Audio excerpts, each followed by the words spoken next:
Hello and welcome to this CAM-led webinar looking at diversifying diets and the 5 key trends that we are looking for in 2023 and beyond, and how they're going to affect the industry that we all know and love. I'm Katy Moses, I'm founder and MD of CAM, and we are a research and insight agency that specialises primarily in hospitality, but also in other wholesale and retail areas.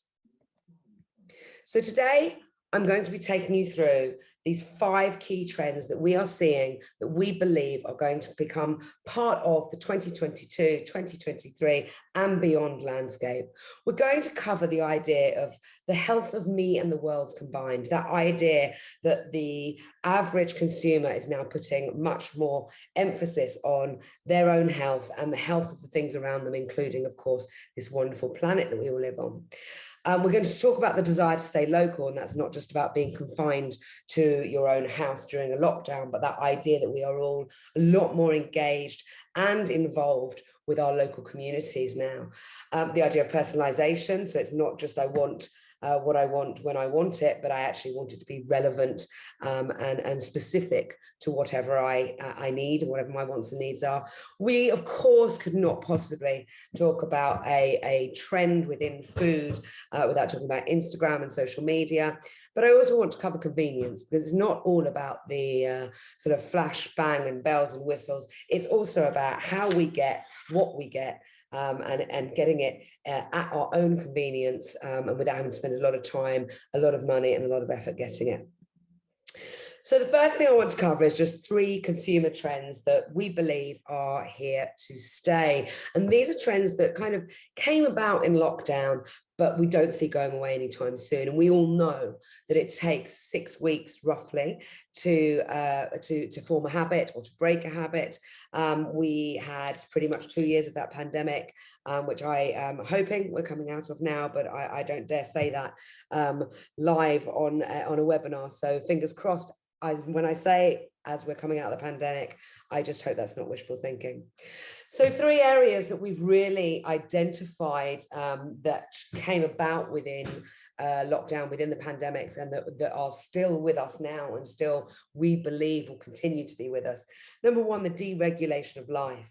So the idea that the short-term restrictions that we had meant that we've actually made long-term changes in when we do things, where we do things, how we do things. We know we're living life more digitally, meetings online, webinars like this, online, exercise classes. Don't know if anybody spent a bit of time with Joe Wicks over the lockdowns. I certainly did. Even GP appointments now are more likely to be online than elsewhere. Interestingly, and possibly can be explained by the fact we've now got that hour back in our lives that a lot of people used to commute, or you would take to sort of wind down after work, or you'd go for a drink with work friends, etc. You'd go to the gym. People are now eating earlier and going to bed earlier. And that, of course, has a real knock-on effect to things like sleeping patterns, but also just your attitude towards sort of your daily schedule and what you do. And of course, we're staying closer to home, which leads to this idea of local lives. We've spent more time at home. We rely and we support our local community and our local businesses a lot more. We all saw during the pandemic how our local businesses and people in our local community stepped up to help people, to get deliveries to people, to help combat loneliness. And it means that we're seeing from consumers that they've got just a stronger link to what's going on around them locally now. We, of course, have also had that shift to home working patterns, which means that we're less likely to be out in a city getting lunch. We're much more likely to be doing that either at home or within our local community. And that leads to this idea of supporting local, which was actually a trend that we were seeing accelerate quite quickly before lockdown, but we're seeing as even more of a motivator for consumers now, is that idea that I want to support my local community, I want to support local businesses. And of course, the rise in nesting, that idea that we want to make our houses and our living quarters, our gardens, whatever it might be, if you're lucky enough to have a garden, more desirable and wanting to spend more time in them. And actually in the first lockdown, there was an average spend of £4,000 per household on DIY and various different improvements to our home improvements, if you like. And then the final issue, or I should say trend, that we feel has been accelerated through the pandemic is the tech-enabled lives. You know, tech has been a lifeline to everyone, whether it's webinars like this, whether it's meetings for work, whether it's keeping in touch with friends and family. It's even given birth to a new drinking occasion, for example, that idea of drinks online with friends that didn't really exist 2 years ago. And yet now we see that around 20% of consumers say they are still doing that, even though we were out of that pandemic. So there's new routines that have come in, and we just need to understand how they affect consumers and the way that consumers consume food and drink and where they do it. So let's now go on to those major trends. The first one I want to cover is the health of me and the health of the world around me. Now, this is actually a YouGov tracker taken from October last year, where we asked what are the most, or where they asked, sorry, what are the most important issues facing the UK consumer currently? Number one, health with 47%. Number two, the economy, 43%. Number three, the environment. So you can see there that these are big issues. These are not small fry. These are not things that are coming up and down in the scale. These are the big issues that people are thinking about. And of course, health, number one, back in October, that has now dropped down below economy, but only just.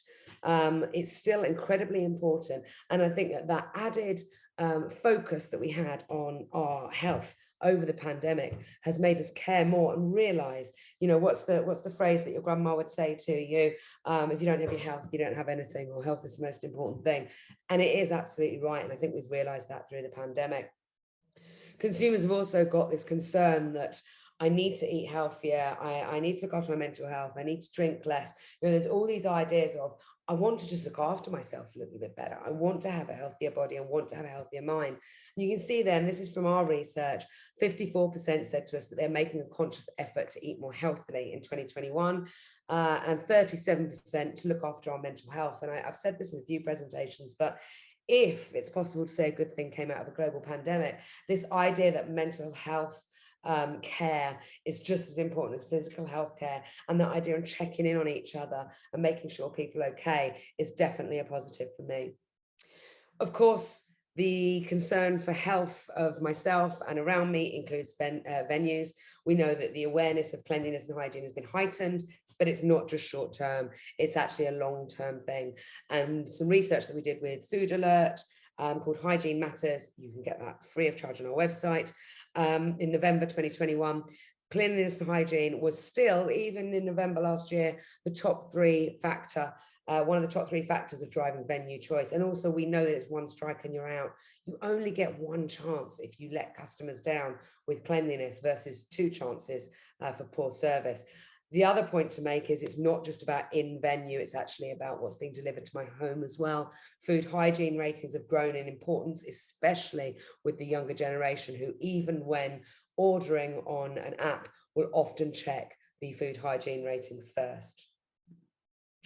There's this desire to stay local, which is, you know, we just spoke about being part of your community, about working from home, but yes, partly, but also just that idea of let's value what I have around me.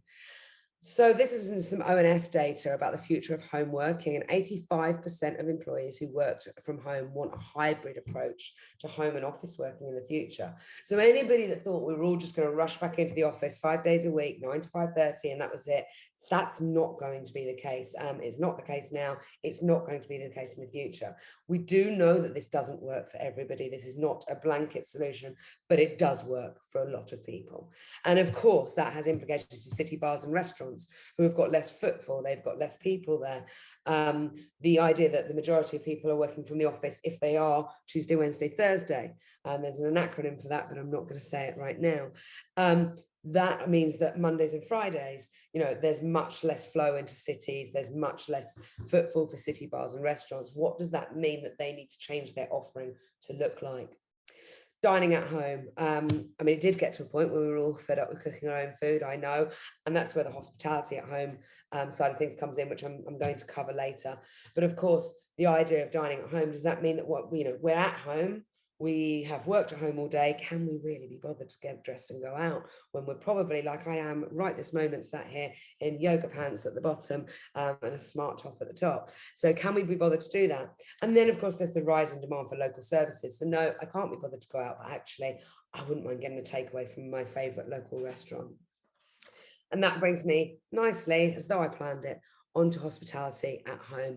89% of the people that we spoke to as part of a research project that we conducted with Slurp called At Home Hospitality, 89% of restaurant brands, of people who had home deliveries from restaurant brands wanted them to keep delivering after the restrictions. And 62% where their favourite restaurant brands hadn't started to cook or finish at home boxes nationwide wanted those to begin. And I think it's really important to note here, that one of the positives of hospitality at home is being able to visit venues that you wouldn't normally visit. I got quite a lot of hospitality at home boxes from people like Carla, Manchester, and just places where it's not easy for me to physically get to. And it would be an overnight stay, which is, of course, then makes it more expensive. So getting food delivered from places that I wouldn't normally go to was a real plus for me. And we see that consumers really enjoyed doing it too. And then when we look at local sourcing and sustainability, they are two of the most key trends when it comes to food at the moment. So these are things that we want to see more of on food venues. And you can see here, 47% want more locally sourced items, 34% more sustainable. And you can see that all of that is something that can be affected by that idea of staying and living and eating and drinking local. And then, of course, you've got the health side of things that comes into play as well. So all of the areas that consumers think that we can improve on food menus and in venues pretty much sit in local, sustainable, so the health of the planet, and health, so the health of me individually. I'd be remiss not to mention personalization in these trends. There has been a massive rise of personalization and the information that it provides. Part of the CAM Food Alert and the CAM Hygiene Matters report that we conducted last year told us that 69% of consumers want to be able to customize and personalize their choices when eating out of home. And that, we are going through this journey of making available to our customers what our customers want rather than what we want to make available to them. And customers are only going to want more of that. That's never going to decline. That is going to increase. To personalize the offer to me, personalize it to my diet, personalize it to my tastes. 39% of people say that they or someone in their family has food allergies or intolerances, which then takes that customization, that personalization into a necessity rather than just a nice to have. And 68% of consumers want to see calorie information clearly displayed on each item in hospitality venues. And to those people, because this research was conducted in November 2021, I say be careful what you wish for, because now that it's on menus, I think that there are quite a few people out there that are getting quite a few shocks. People and tech can provide solutions. It doesn't have to be one or the other. We strongly, strongly recommend from our research that we have a hybrid approach to technology within hospitality, within the food and drink businesses. So 68% of consumers say that they would like touchscreen venues to help them choose and customize their food orders. 58% of consumers say it's important for staff to be able to make recommendations and suggestions to them when ordering. So that centers around that staff training piece and just ensuring that staff are as knowledgeable as possible so that they can be as helpful as possible. And 64% of consumers would be happy to share their personal data if it meant they could be offered tailored promotions when eating out of home. And I 100% agree with that. The idea that I will get offered a beer and a burger for the local rugby match from my local pub, it doesn't make me happy. It's not something I'm interested in. So I don't want to share my personal information if I'm getting nothing back. And surprisingly, the younger demographic are even happier to share personal information if it means that they get targeted promotions and targeted information that helps provide them with solutions that are personal to their needs. Let's talk about Instagram and social media.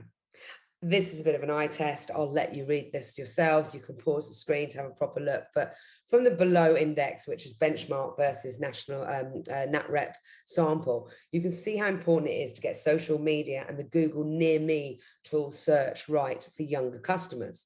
You can also see how important impressing their friends and family is for the older generation. So what we always advise our brands and operators to do is to look at who are your target audience, which of those channels do they fit in, or do they not, or do they fit into several, and then look at the social medias that they are interacting with down there on the left, and figure out where you should be putting your time, your energy, and possibly even budget when it comes to online. Images are a vital element of customer search, unsurprisingly, even more so the younger the demographic that we're talking about. So these are the top things from the CAM plan to plate research that we conducted around 6 months ago. Have a look at that again on our website, cam-media.co.uk. Have a look at that. I think it's free to download. This is what we look for when we're researching potential pubs, bars and restaurants. What's on the food menu? Number one, unsurprisingly. Reviews, number two. And of course, both of those could and should have accompanying pictures that show exactly what to expect. Prices, of course, we expect, but look at that, just photos of the food, photos of the venue, not massively far behind reviews and prices. So it's really important that what we're serving is Insta-worthy. And I have this conversation with people quite often when we talk about children's food or family food. It's never quite as Insta-worthy as some of the food that we're perhaps aiming towards Gen Zs and the younger demographic, but it needs to be, because I want as a parent to be able to go on to the venue or the operator website and look at what they have, look at what's available, and think, is that going to appeal to my kid? You know, children eat with their eyes as much as adults do, and I think sometimes we forget that. How important is Instagrammability? Well, more than 1 in 3 have taken a photo of their food in a pub or restaurant, and that goes to 1 in 2. 50% of 18 to 34-year-olds have posted a photo of their dish on social media. And this, and I'm very sorry, possibly a little bit insensitive to some of the vegans out there, but it's proving a point. This my colleague looked up when he had to do a presentation about Instagrammable food and how to take good photos of food. 6.9 billion results on Google search. How to take good photos of wildlife, 238 million results on Google search. So we are more interested in the quality of the pictures that we take of our food than we are of the wildlife that possibly has even gone into making it. And then just a final part on convenience. I spoke earlier very briefly about hospitality at home and that delivery opportunity. 25% of consumers started using delivery from convenience stores for the first time during lockdown. 46% of consumers started using delivery from pubs for the first time during lockdown. And that is not, again, this is another trend that's not going to dissipate. This is a trend that we are seeing increase.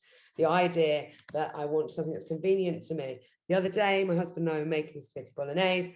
I realized that I didn't have 2 of the key ingredients.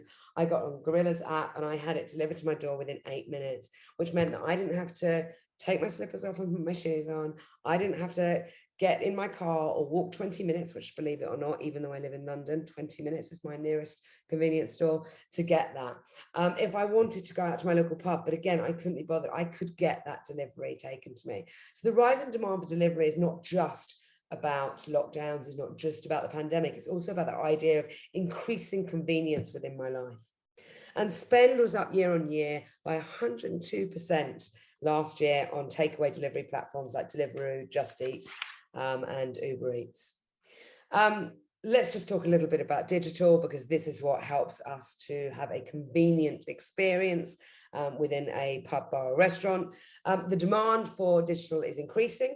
You can see that 52% of Gen Z, so that's the 18 to 24 age group, told us that having a venue that offers mobile phone ordering and payment has become more important over the last 12 months. And that figure sits at 24% for 55 and over, and those are CAM stats. So you can see that this idea of digital is not just about touch points, it's not just about ease, it's about convenience as well. It's about making my experience as convenient as possible.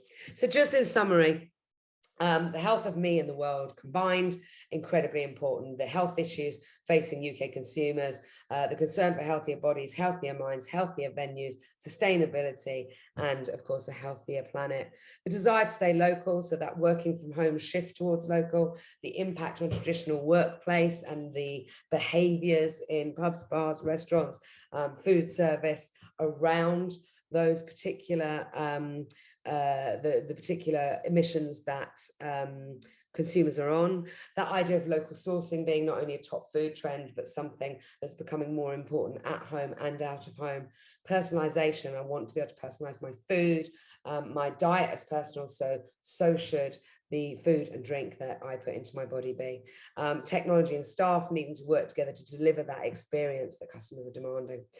Insta-worthy, that's just about social media being a key driver of awareness and footfall, higher with Gen Zs and millennials. And do remember, they may well not be a massive focus for some of you out there, but they are the customer of the future. We know that imagery plays a really large part in this, and Instagram and TikTok are key tools for this. And then with regards to convenience, last 2 years, rapid rise in delivery solutions. Customers want to be able to get what they want when they want it, and they don't want to wait. And digital is now the default for many, and venues need to offer customers the choice. Thank you very much. If you would like a copy of these slides, I am very happy to share them with you. Please get in touch at katy@cam-media.co.uk. If you have any other questions about the presentation that I've shared today, or if there's any other insight needs or research asks, please do come straight to me and we'll see how we can help you. Thank you very much.